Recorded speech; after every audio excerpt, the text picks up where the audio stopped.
khairan minha. Dah, itu aja. Kalau dia membacanya dengan penuh keyakinan, kalau dia membacanya dengan penuh keyakinan yang mantap, bahwasanya Allah pasti akan mengganti yang lebih baik, dan dia meyakini bahwasanya ini merupakan tuntunan Nabi Sallallahu Alaihi Wasallam, dan dia yakin pasti ada hikmah yang agung dengan mengikuti sunnah Rasul alaihi salatu wassalam, pasti dia mendapatkan bingkisan yang amat berharga daripada Tuhannya, baik itu di dunia atau di barzakh atau ketika nanti dibangkitkan ketika hari hisab. Terus apa yang dia dapat? Sesuai dengan apa yang dipinta. Ya Allah, berikanlah aku pahala atas musibah yang menimpa diriku, dan berikanlah ganti yang lebih baik daripada musibah yang telah menimpaku. Ummu Salamah kehilangan sang suami. Ketika beliau berdoa dengan kalimat ini, ketika datang atau selesai masa iddah beliau, maka datang Umar ibn al-Khattab meminang Ummu Salamah. Umar dengan Abu Salamah, tentu lebih baik Umar ibn al-Khattab radhiyallahu ta'ala anhu. Ternyata Ummu Salamah ketika itu masih enggan untuk menikah. Umar mundur. Ditolak oleh Ummu Salamah, maka beliau pun mundur. Kemudian maju Abu Bakar As-Siddiq radhiyallahu ta'ala anhu melamar Ummu Salamah. Ummu Salamah berpikir untuk menjadi istri yang kesekian daripada Abu Bakar As-Siddiq. Ternyata beliau enggan untuk menikah pada waktu itu. Abu Bakar pun ditolak oleh Ummu Salamah, mundur teratur. Ketika Ummu Salamah menjanda, maka datanglah Rasul alaihi salatu wassalam melamar Ummu Salamah, dan beliau tidak menolaknya.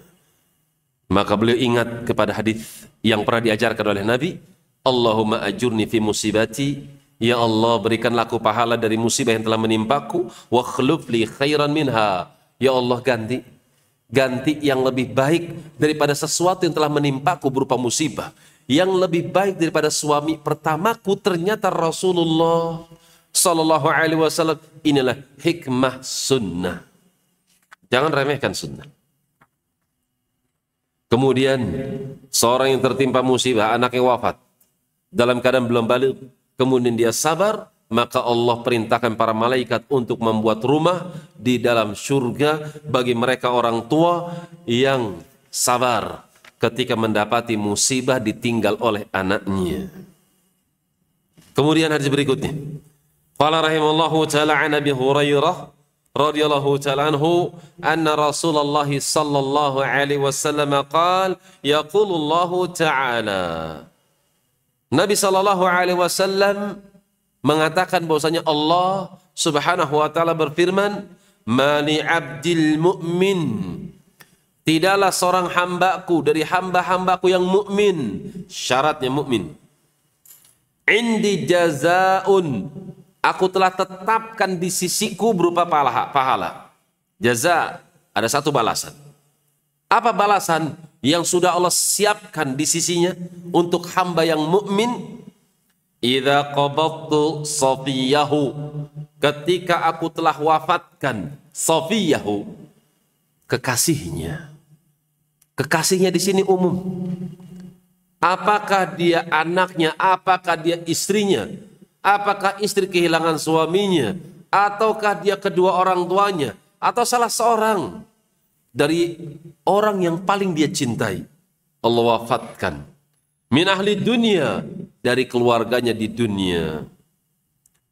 Tummah tasabahu, setelah kecintaannya dipanggil, setelah buah hatinya dipanggil, ketika orang-orang yang dia cintai diambil oleh Allah Subhanahu wa taala, kemudian dia sabar dan mengharapkan pahala, ilal jannah, nggak ada balasan baginya kecuali jannah, surga. Rawahul Bukhari, hadis dikeluarkan oleh Al-Imam Al-Bukhari rahmatullah alaih. Arti safiyah di sini Al-Habibul Musafi, yang paling dicintai secara tulus. Suami cinta sama istrinya, Ibu cinta sama anaknya, orang tua cinta kepada anak keturunannya, atau adik kakaknya. Ketika seorang mencintai orang lain, entah karena tabiat atau entah karena cinta karena Allah, kemudian kecintaan itu dipanggil oleh Allah Subhanahu wa taala, dia merasa sedih karenanya, kehilangan orang yang paling dia cintai. Namun dia sadar ini adalah ketentuan Allah, karena itu dia sabar untuk menerima ketentuan Allah. Enggak ada balasan kecuali al-jannah, kata Allah Subhanahu wa taala. Hadis ini memberikan pelajaran buat kita bahwasanya buah kesabaran itu amat indah. Namun menjalankannya perlu usaha yang amat maksimal. Nggak mudah kehilangan anak, itu nggak mudah. Nggak mudah kehilangan pasangan. Apalagi perempuan. Perempuan kehilangan suami itu nggak mudah untuk melewatinya. Kalau suami kehilangan istri, mungkin gampang-gampang aja. Istri meninggal, tak kawin lagi, kan beres. Lah kalau perempuan berat, menjadi janda. Apalagi kalau dia tidak memiliki sesuatu yang nampak pada dirinya. Nggak cantik misalnya, nggak punya ilmu agama juga misalnya. Akhlaknya pun mungkin nggak terlalu terkenal baik misalnya. Ketika menjanda, berat, nggak mudah. Beda dengan wanita-wanita yang mungkin punya notabene bagus. Misalnya, ustadzah, dia punya ilmu misalnya. Hafal ini, hafal itu, hafal Quran, cakap berbahasa Arab misalnya. Ketika meninggal suaminya, mungkin masih ada yang mau. Kan gitu. Terlebih lagi memiliki casing yang sangat indah, paras yang cantik. Mungkin banyak yang ingin meminangnya. Tapi kalau nggak punya sesuatu yang nampak, kadang mereka merasa berat ditinggal oleh sang suami. Ditinggal mancing muring, apalagi meninggal. Qala rahimallahu ta'ala an Usamah ibn Zaid radhiyallahu ta'ala anhuma. Qala arsalat ihda banatin nabi. Salah seorang putri Nabi memerintahkan, mengutus orang lain. Jadi anaknya Nabi, di sini nggak disebutin namanya, tapi disebutkan dalam riwayat yang lain namanya Zainab. Zainab bintu Muhammad sallallahu alaihi wasallam mengutus seorang utusan ilaihi untuk menemui Nabi. Tad'uhu, Nabi dipanggil, diundang, tolong sampaikan kepada ayah saya, panggil, suruh datang ke rumah. Wa tukhbiruhu, kasih informasi, anna sabiyan laha, bahwasanya putrinya Zainab, au ibnan, atau anak laki-lakinya, fil maut, sakaratul maut. Sampaikan kepada bapak saya bahwasanya cucunya sakit dan sampai kepada sakaratul maut. Sampaikan kepada Nabi SAW bahwasanya cucunya seperti sakaratul maut. Faqala lirrasul, maka Rasul berkata kepada Rasul. Apa Rasul? Arti Rasul apa? Antum gak usah liatin jamaah. Siapa ya di situ? Oh itu. Siapa lagi yang datang ya? Nambah ilmu kah? Fokus. Kalau ta'lim fokus. Rasul berkata kepada Rasul. Apa arti Rasul? Farid. Apa arti Rasul? Ibrahim. Apa arti Rasul? Apa arti Rasul? Antum? Rizq. Apa rizq? Rizq atau rizqo? Rizqo. Apa arti Rasul? Apa Fazal? Utusan. Rasul mengatakan kepada Rasul, utusan maksudnya. Tadi kan di awal hadis disebutkan, putri Nabi ngutus orang. Orang yang diutus namanya Rasul, sang utusan. Maka Nabi SAW mengatakan kepada utusan sang putri, irji ilaiha. Kau, sang utusan, balik aja sana. Fa'akhbirha. Sampaikan kepada putriku, anna lillahi ta'ala ma'akhadha wa lahu ma'a'ata. Sesungguhnya milik Allah lah apa yang Allah berikan, dan milik Allah juga apa yang Allah ambil. Sampaikan kepada putriku. Jadi Nabi SAW ketika cucunya sakaratul maut dan beliau diundang untuk hadir, ternyata beliau sedang ada urusan yang amat penting yang nggak bisa ditinggalkan. Karena itu beliau mengatakan kepada sang utusan sang putri, dikatakan, sampaikan kepada putriku, innalillahi ma akhadha wa lahu ma a'ta. Apa yang Allah ambil, ketahuilah itu miliknya. Dan apa yang Allah berikan kepada engkau, itu pun miliknya Allah. Wa kullu syai'in indahu. Ketahuilah, segala sesuatu, apapun itu, apakah manusia, ataukah benda, harta, tahta, indahu, di sisi Allah itu, bi ajalim musamma, itu ada batasan waktunya. Enggak selamanya kau kaya, satu saat kau akan miskin. Enggak selamanya kau kuat, suatu saat kau akan lemah. Enggak selamanya kau muda, satu saat kau akan tua. Enggak selamanya kau sehat, satu saat kau akan sakit. Segala sesuatu di sisi Allah ada batasan umurnya. Famurha, perintahkan putriku itu, fal tasbir, supaya dia sabar, wal tahtasib, enggak cukup sabar, tapi harapkan pahala. Karena sabar kadang terpaksa. Ketika dia nggak mampu, nggak kuasa untuk menolak, pasrah sudah, sabar. Dia nggak mengharapkan pahala. Padahal Nabi SAW mengatakan apa? Innamal a'malu binniyat. Hanya saja. Terjemah paling terbaik. Hanya saja. Bukan sesungguhnya. Kalau di dalam buku-buku terjemahan kan, sesungguhnya amalan itu bergantung dengan niatnya. Saya nggak mengatakan itu salah. Saya pun nggak mengatakan itu benar 100%. Yang lebih tepat, hanya saja. Amal itu bergantung dengan niatnya. Kenapa harus diterjemahkan hanya saja? Karena kata innama itu beda dengan inna.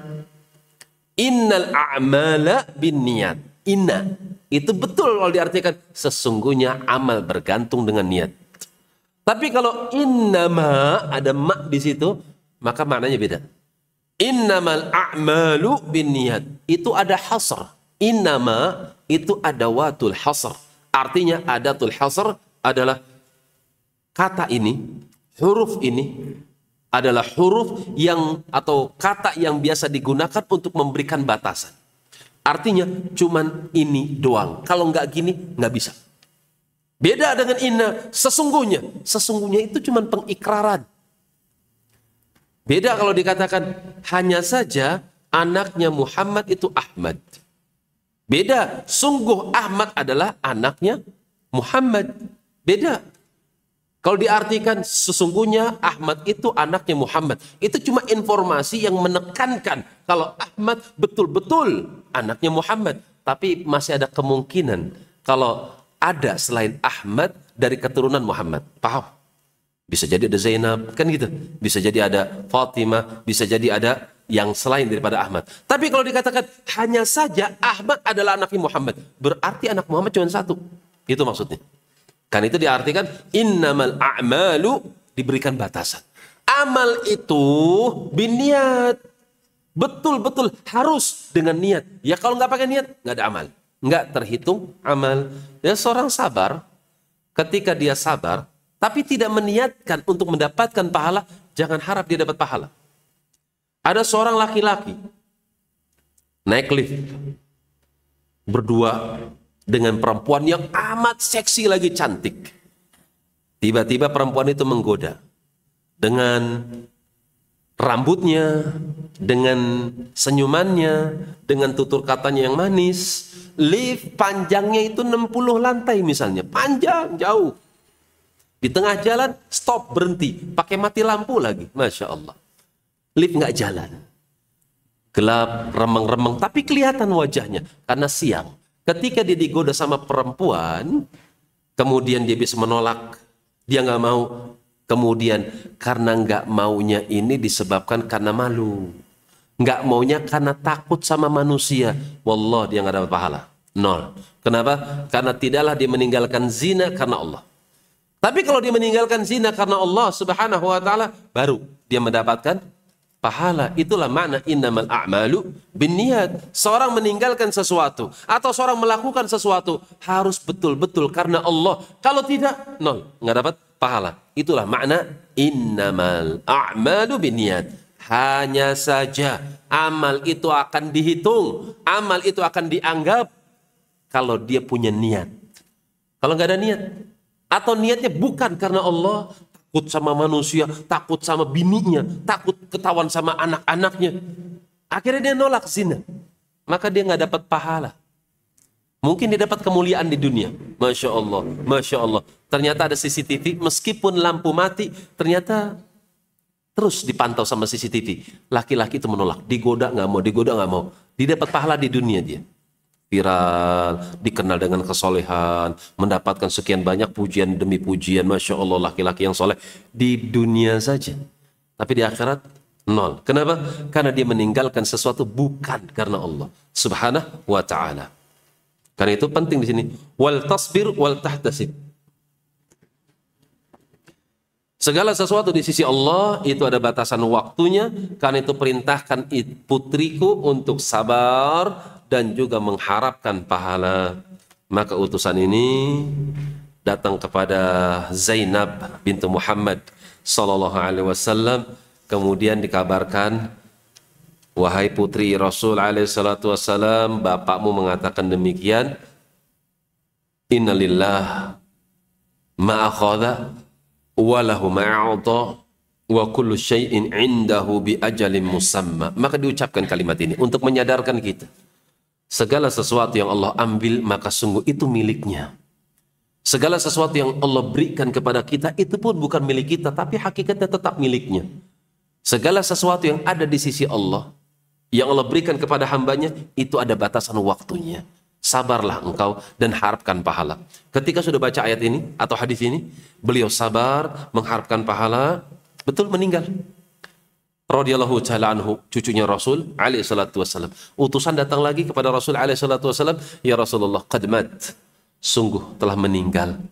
Ketika meninggal maka Nabi alaihi salatu wassalam istirja', kemudian balik ke rumah putrinya, baru beliau pun menangis melihat cucunya meninggal.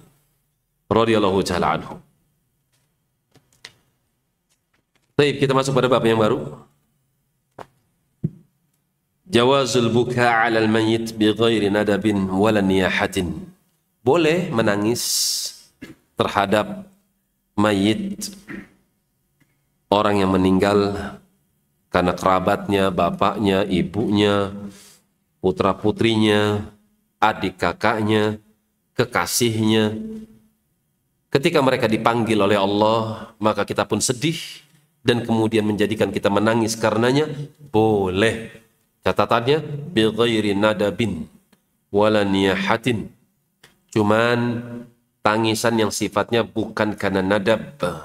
Apa itu nadab? Nadab itu sinonim daripada niyahah, meratapi. Meratapi mayit, tangisan-tangisan yang sifatnya seperti seorang yang menolak ketentuan Allah yang Allah tentukan kepada hambanya. Ikhwani fiddin, a'azakumullahu jami'an. Kita sudah masuk bulan Syawal, Ramadan telah berlalu. Ya, kita minta sama Allah Subhanahu wa ta'ala agar Allah menerima apa yang sudah kita upayakan pada bulan tersebut. Karena tidaklah mereka para nabi atau orang-orang yang salih ketika mereka mengamalkan suatu amalan, kecuali mereka akan meminta agar amalan itu diterima. Wa idh yarfa'u Ibrahima al-qawa'ida minal bait wa Ismail, dan ketika Ibrahim alaihissalam dan juga putranya. Siapa nama putranya? Ismail. Keduanya membuat pondasi. Sebagian riwayat menyebutkan kalau Ka'bah itu sudah ada pondasinya, cuman keuruk disebabkan karena banjir pada zaman Nabi Nuh alaihissalam. Maka Allah Subhanahu wa ta'ala mewahyukan Ibrahim alaihissalam untuk membuat kembali pondasi, meninggikan pondasi yang sudah ditentukan sama Allah untuk dibuat Ka'bah. Dinaikkan bersama sang putra. Setelah naik pondasinya, mereka sudah bekerja, mereka sudah beramal. Setelah beramal, apa yang mereka inginkan? Rabbana wa taqabbal minna innaka antas sami'ul alim. Duhai Allah, kami sudah bikin pondasi Ka'bah. Mohon terima ya Allah. Sungguh engkau itu maha mendengar dan engkau itu maha mengetahui. Kemudian ada wanita salihah. Wanita salihah ini bernadar. Ketika bernadar, sudah mantap nadarnya, maka beliau meminta kepada Allah, ya Allah, mohon diterima. إذ قالت امرأة عمران رب إني نذرت لك ما في بطني محررا فتقبل مني إنك أنت السميع العليم.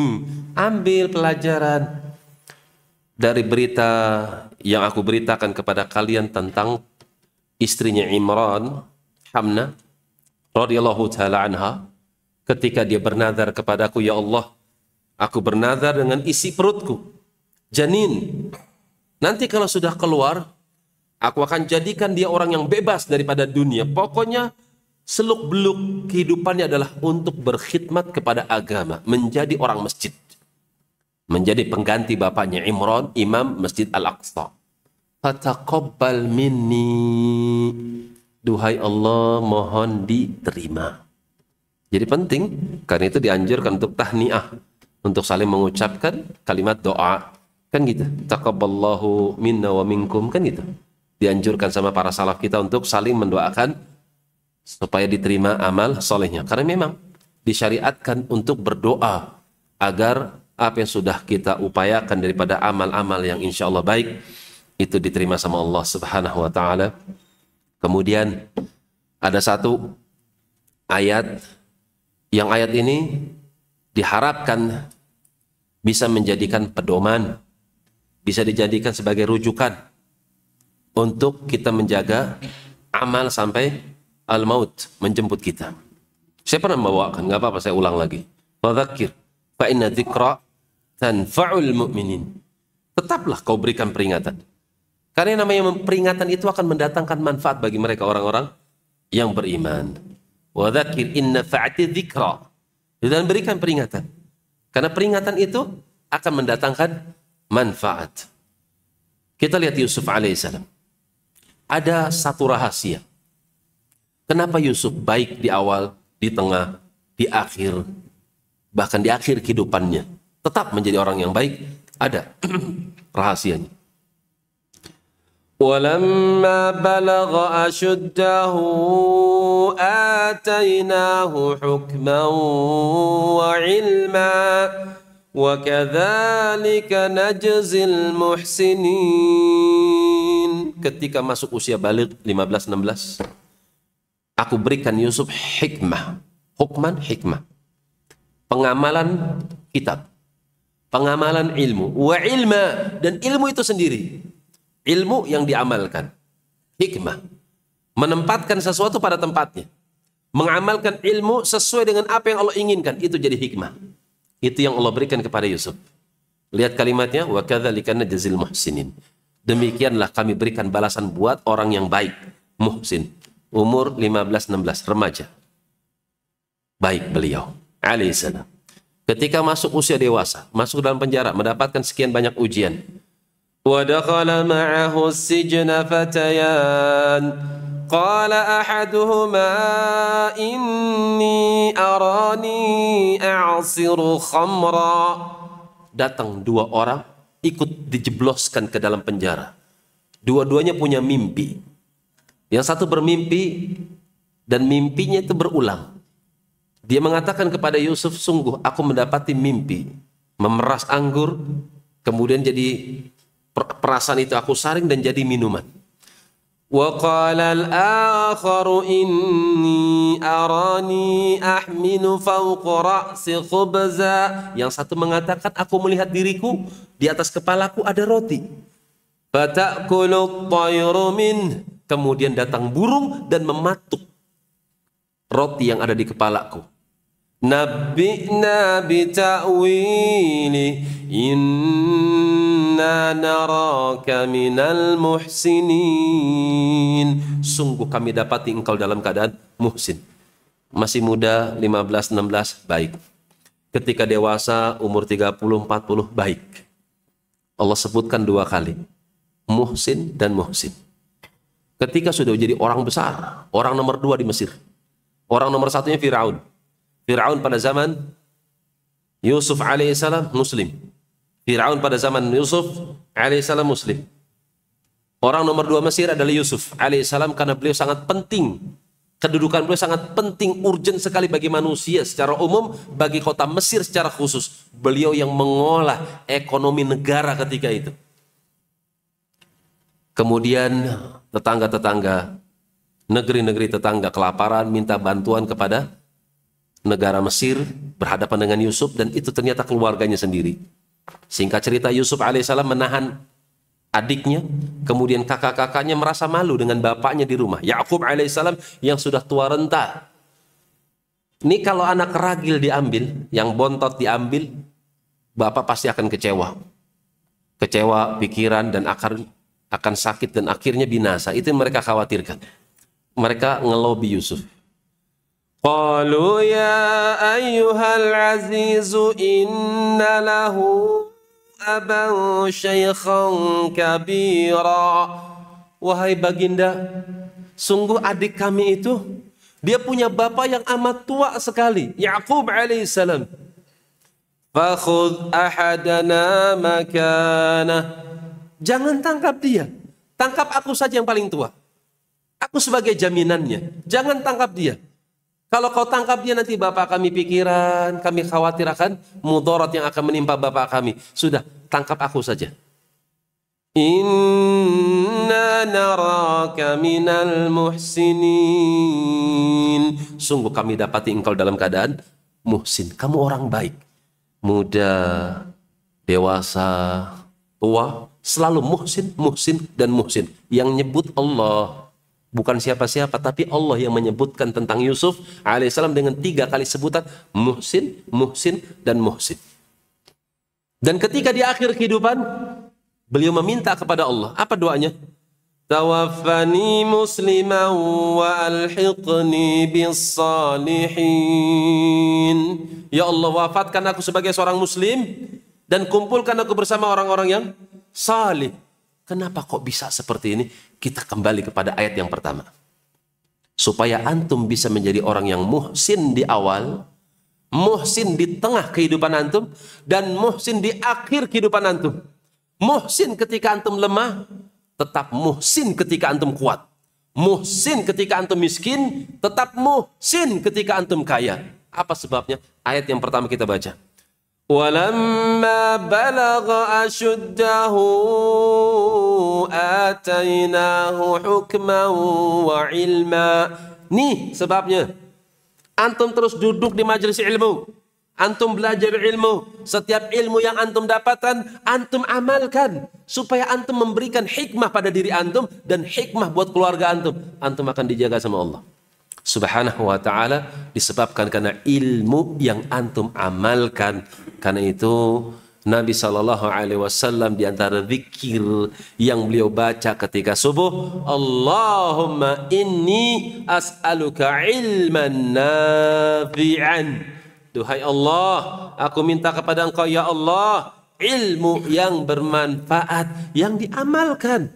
Ilmu itu berbuah, nggak mandul, nggak sekedar dihafal, nggak sekedar dipahami, tapi dia amalkan pada kehidupannya. Nafi'an.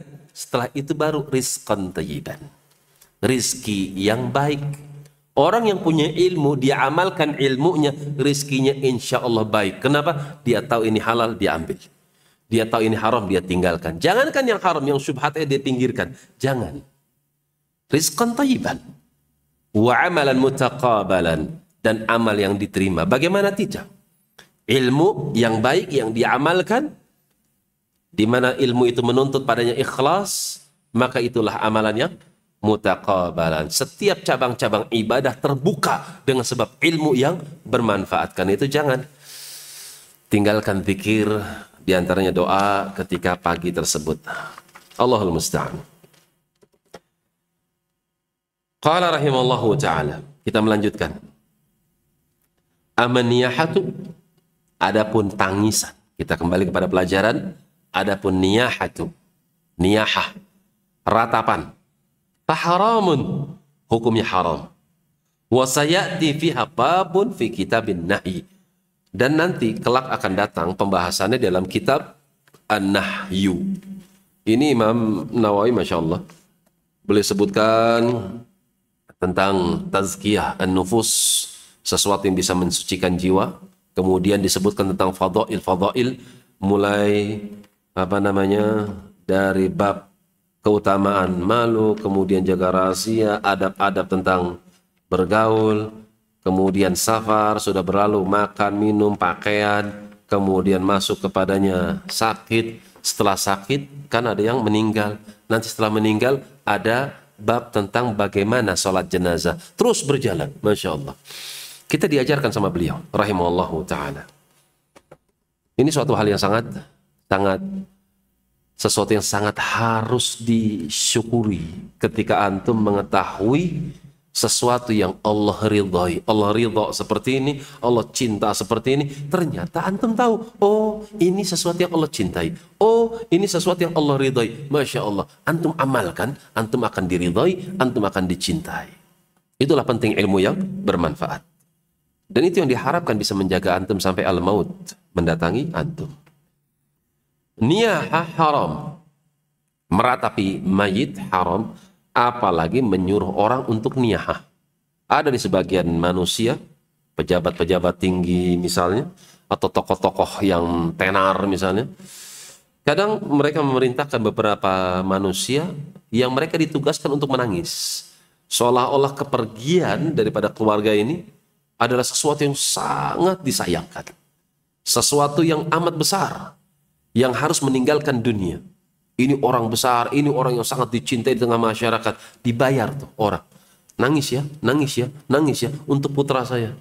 Supaya terkenal. Kalau dia adalah orang yang baik, mereka pura-pura nangis. Ini suatu hal yang na'udzubillah termasuk hal yang dilarang, diharamkan. Aman niyahah faharamun wa sayati fiha babun fi kitabin nahi insyaallah ta'ala.